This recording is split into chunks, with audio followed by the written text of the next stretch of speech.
Hi, everyone. This is Brent, Evelyn's second son, and I'll be narrating.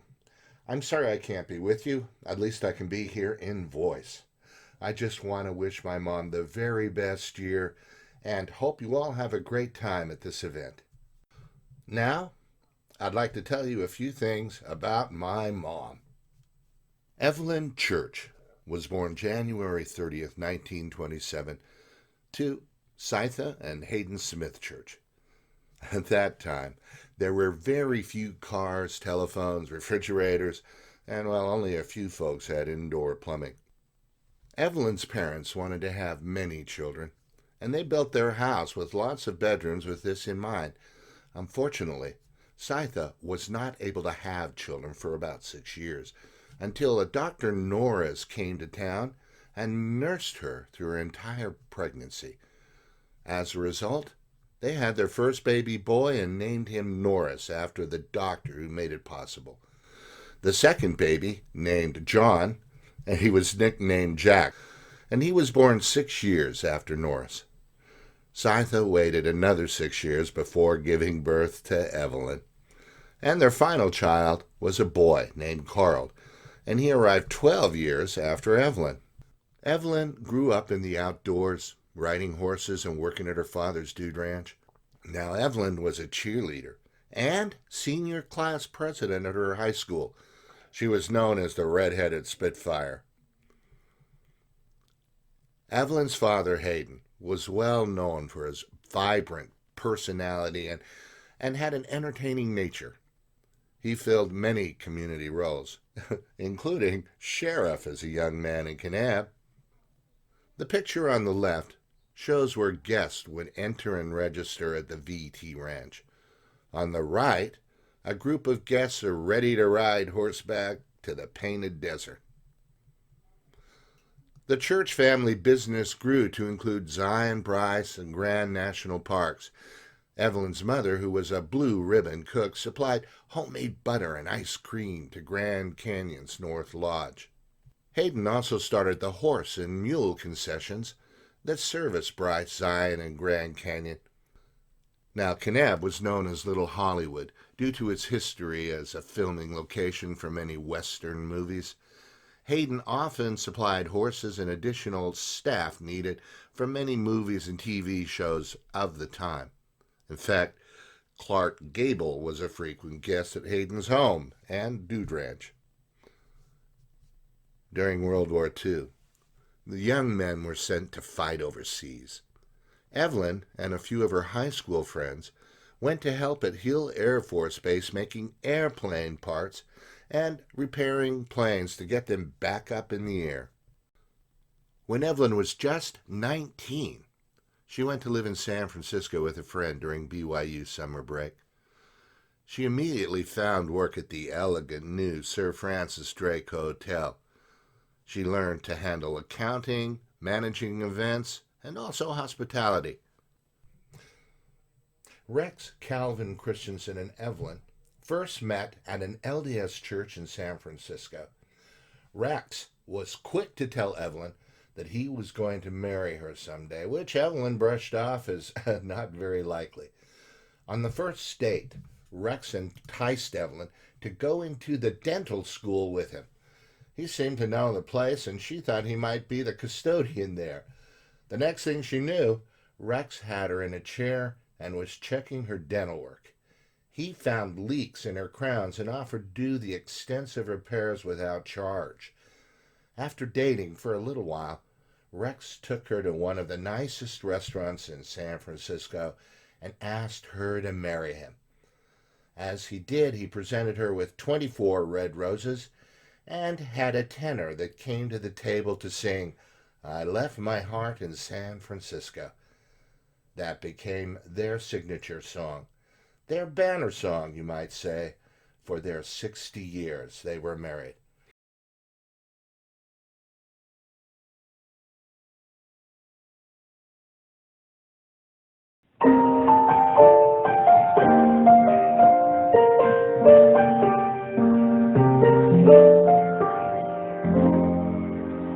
The loveliness of Paris seems sometimes glory that was Rome is of another day.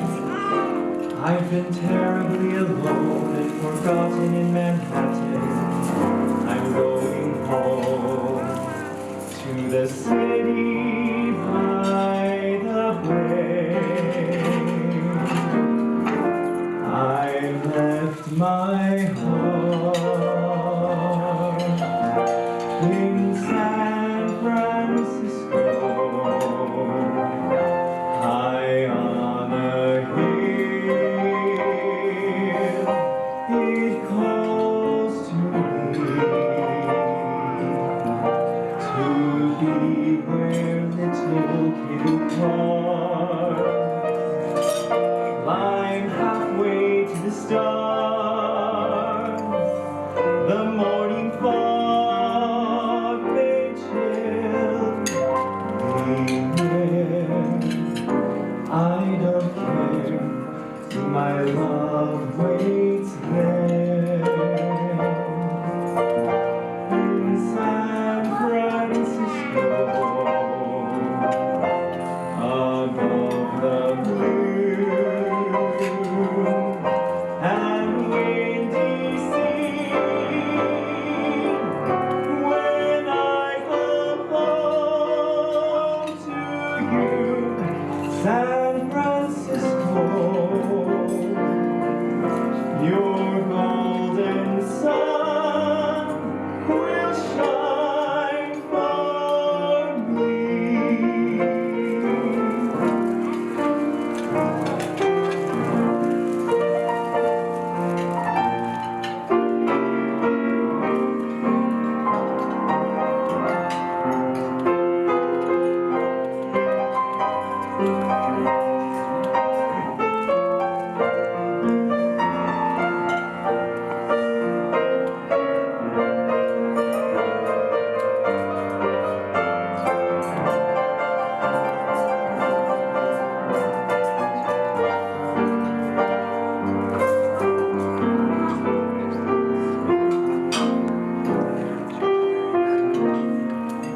My love waits there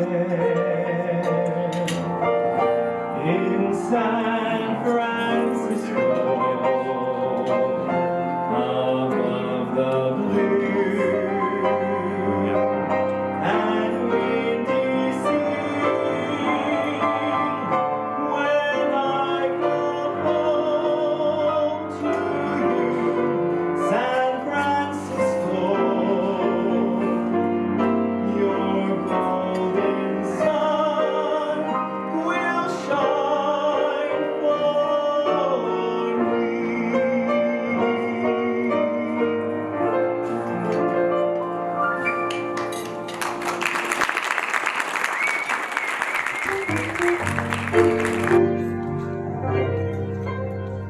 Never thought that you would be standing here so close to me.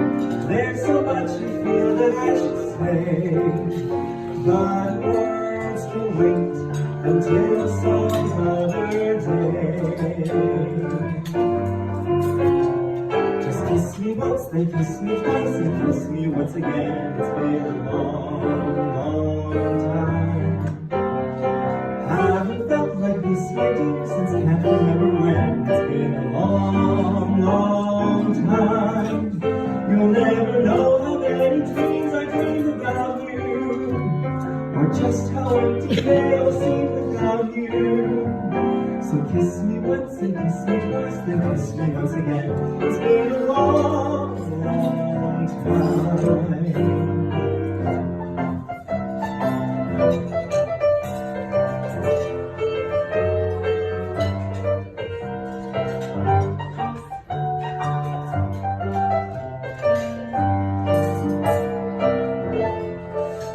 You'll never know how many dreams I dreamed without you, or just how empty they'll seem without you.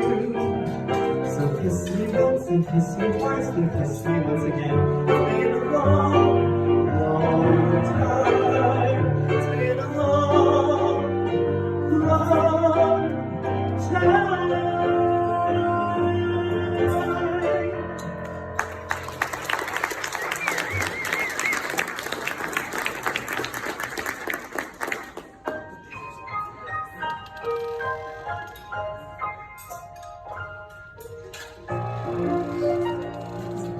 I'll be seeing you in all the old familiar places that this heart of mine embraces all day through.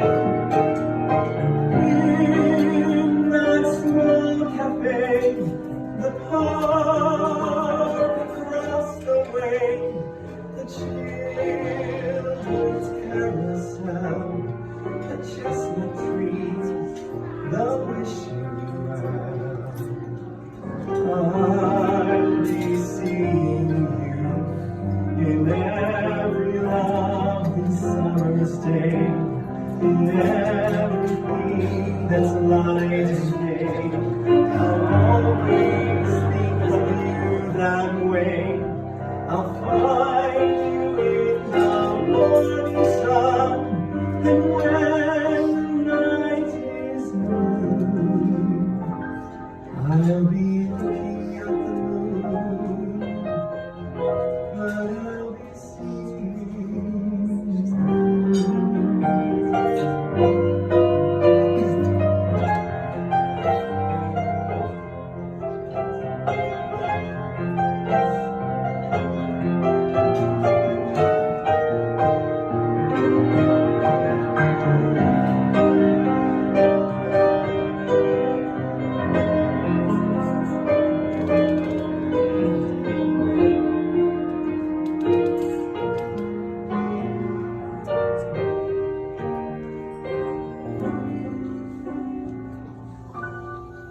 I'll be seeing you in every lovely summer's day, in everything that's light and gay. I'll always think of you that way. I'll find you in the morning sun, and when the night is near, I'll be looking at the moon, but I'll be seeing you.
Is your figure less than Greek? Is your love a little weak? When you open it to speak, are you smart?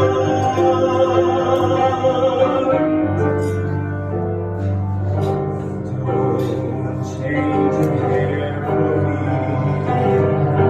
Not if you care for me. Stay, little Valentine. Stay.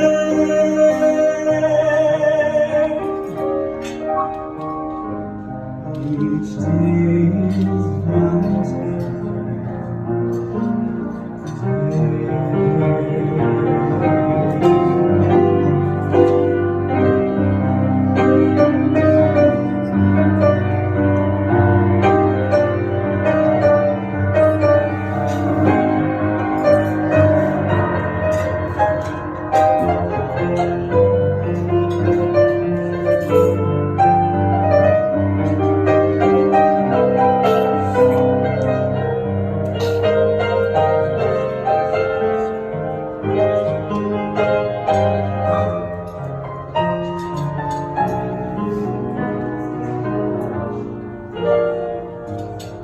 Is your figure less than Greek?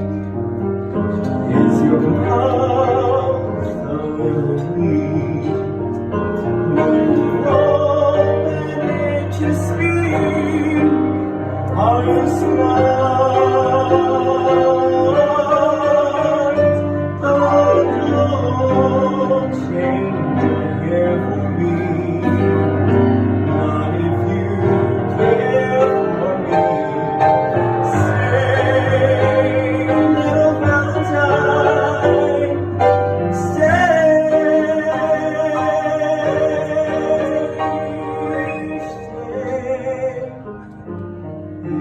Valentine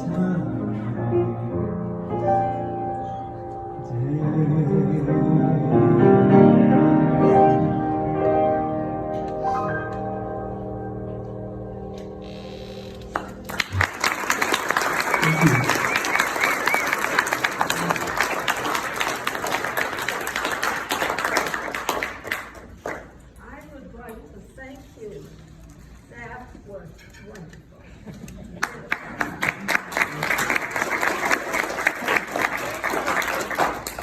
With the family's photo, I can't thank you enough. It's beautiful. You're welcome. Thank you. Yes. I would like to say just a few things. This is my wonderful, amazing aunt. And it is incredible. When I was a little boy on Glen Arbor or Christmas Street, she lived there and by us. And she started the Christensen Family Reunion. She got us all together, and so our whole family every year would meet for the Christensen Family Reunion. And that's the reason that I know my Christensen cousins and love them and have the relationship that we have, is because Evelyn started that. And I'm so grateful for her. She is such an elegant, amazing lady. True grit, yes. Class, yes, to the max.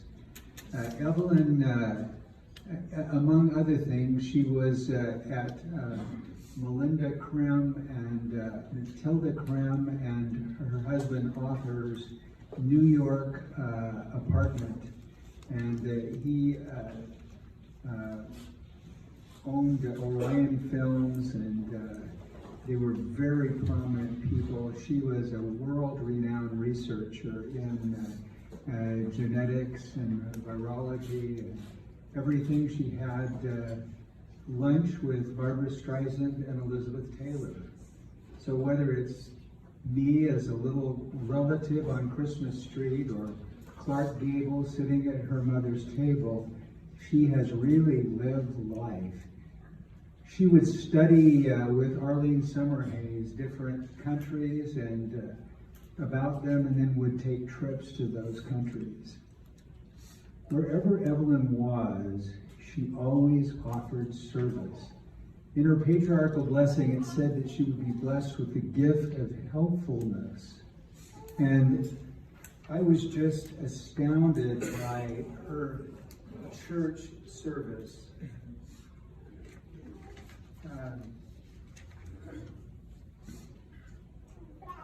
For 12 years, she was Young Women's president. And 6 of those 12 years was under Bishop M. Russell Ballard. And she did an incredible job. But if that wasn't enough, she spent 5 years as a Relief Society president. And when she was working with the young people, her road show took all church. And she wrote it and directed that road show. What a true grit, amazing lady.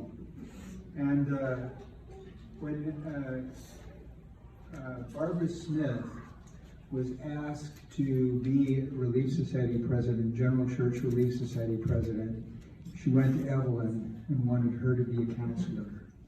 Evelyn had just had a brand new baby, and the situation wasn't that she could.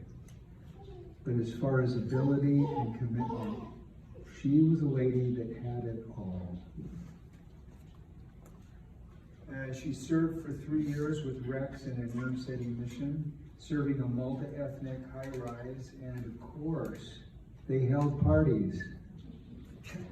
And she also was a guide at Temple Square with the Thorpes and the Calls for 3 years. Their yard and neighborhood was a gathering of place. And I am just so proud to be associated with you and your kids. Her kids, I could talk about each one of those because they are all very, very accomplished, very intelligent, outstanding kids. And I love them very much. And I love you. And congratulations and thank you for having a party for all of us as we celebrate you. And best wishes for many years.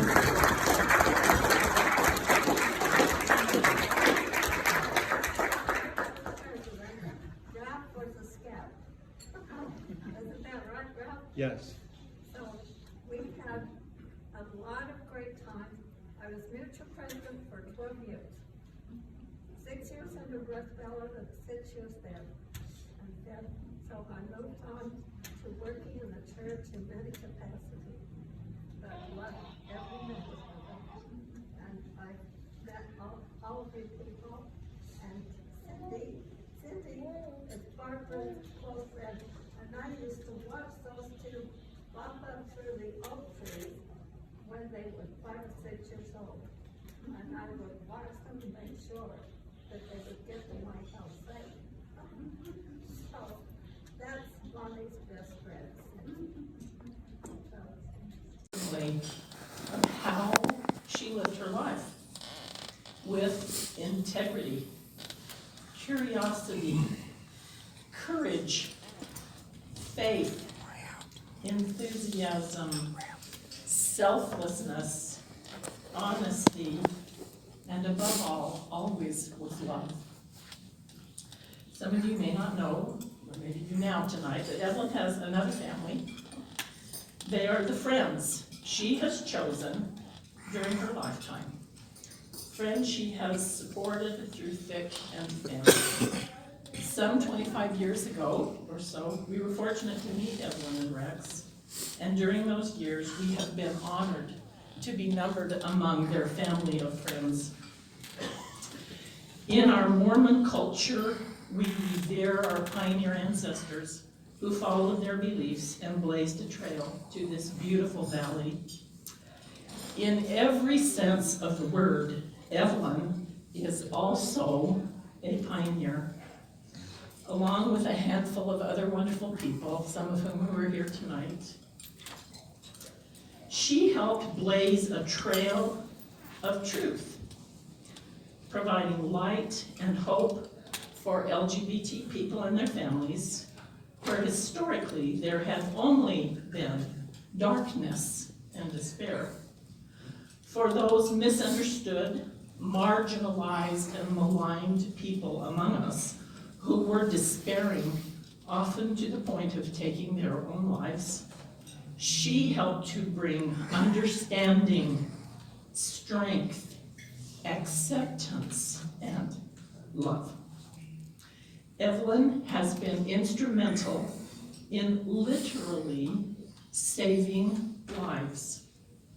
She believes and has lived Jesus' injunction, "As I have loved you, love one another." This new commandment, love one another. By this shall men know ye are my disciples, if ye have love one for another. Not long ago, I had a personal and lovely conversation with Evelyn. With her permission, I want to share just a part of what she shared with me. At age almost 93, as she apparently is, her cardiologist still here. I'm sorry. I'm so glad that she spoke. I said to Evelyn, you're gonna have this lovely party. What are you gonna do for your 95th or your 100th? She said, no. At 93 almost, she's aware that she's moving toward the end of her life. Recently, during one long night, as she mused on this reality, she experienced a tremendous rush of love for her family. The depth and breadth of what she felt was hard for her to describe. And then she said, the words came to her mind, thank you for the memories. Thank you for the memories, all the glorious memories over her lifetime, she said, with my incomparable family. What a lovely adjective to use, with my incomparable family. So Evelyn, tonight, we thank you for all the wonderful memories you've made with us. And we want you to know that every day our love surrounds you. So happy birthday. Thank you.